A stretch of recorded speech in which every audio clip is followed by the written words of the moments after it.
When you're making a tessellation by translating, you can use a simple square to do the tessellation. First of all, in Pages, you can use the Shape tool at the top to find a square. And then something I like to do is zoom in. Right now you see it's 125%. I'm going to zoom in to 300% so that I can see things a little bit more clearly.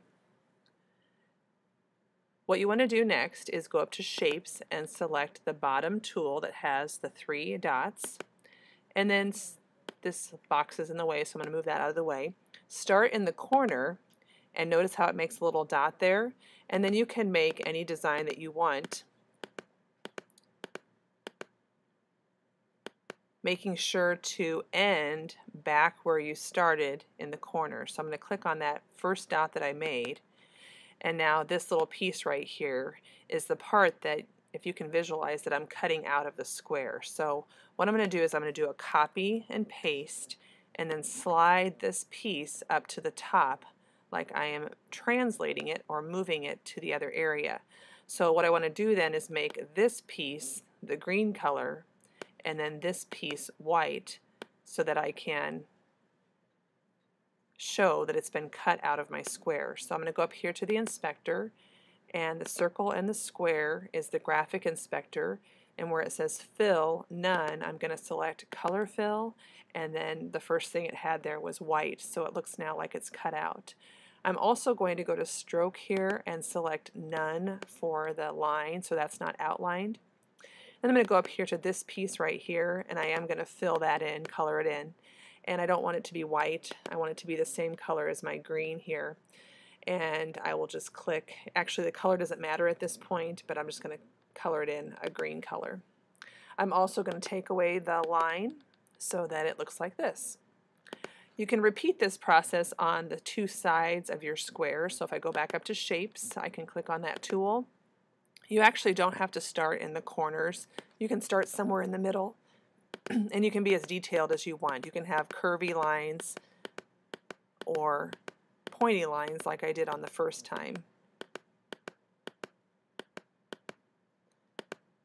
So notice my last point is not the one I click on the line, but actually the point where I started. So I'm going to click on that and do a copy and a paste. Move one of them over here to the side. Notice the blue line, the horizontal blue line, that's going to help me make sure that those 2 points are lined up, and that's really important when you're making a tessellation because the items won't fit together if you don't have them lined up there.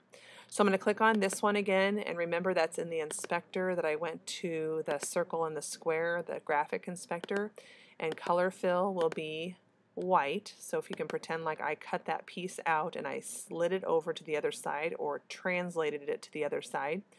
I also took off the line, and so then I will come over here to this piece, and I want the color fill again to be a green color.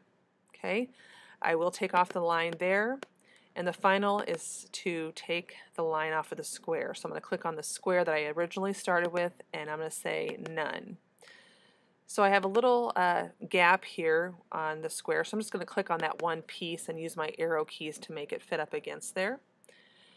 And now I'm going to click on each of those pieces that I've created. So I'm going to hold my Shift key down and click on each of those separate pieces.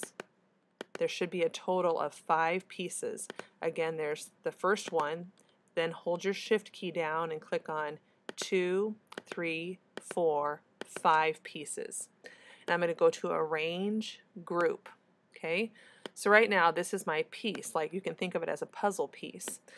One more step before I'm ready to start my tessellation. I'm going to go back up to Shapes and click on that tool again and start in the corner, and I'm going to outline the entire shape one last time, and this will give me the piece that I can duplicate and tessellate multiple times. So I'm clicking on each of the points, and you can probably tell that the more curves and detail, the longer this step is going to take, but that actually might make for a more interesting pattern in the end. So while you're doing this and taking a look at your piece, try to think of something that maybe it looks like.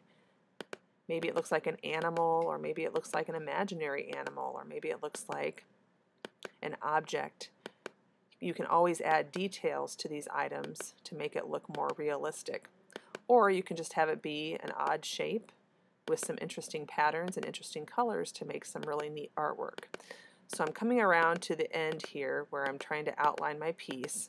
Again, the background green color really doesn't matter because you'll be able to choose different colors in just a minute when you start copying and pasting the actual object here. So finish up here with the last couple of pieces, double click where I started, and now this piece right here is the outline of my tessellation. So I'm going to zoom out here back in the corner where it's 300%. I'm going to go back to 100%.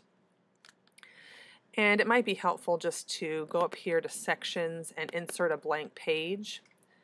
I just have 2 pages. I'm going to move my new piece.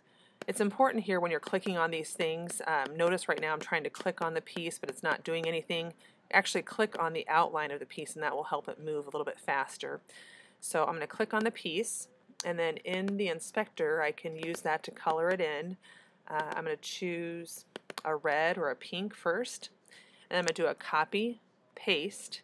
Now this becomes a new piece that I can there fit right together. So then I can come up here to color fill and choose a different color. Sometimes it doesn't want to cooperate, so I'm going to click on that, and then there's yellow, copy paste, slide this one down, again click on the color, copy paste, and click on the color. You can see how this pattern now tessellates really nicely, and you can continue this pattern to fill up your entire page, and you have a nice tessellation.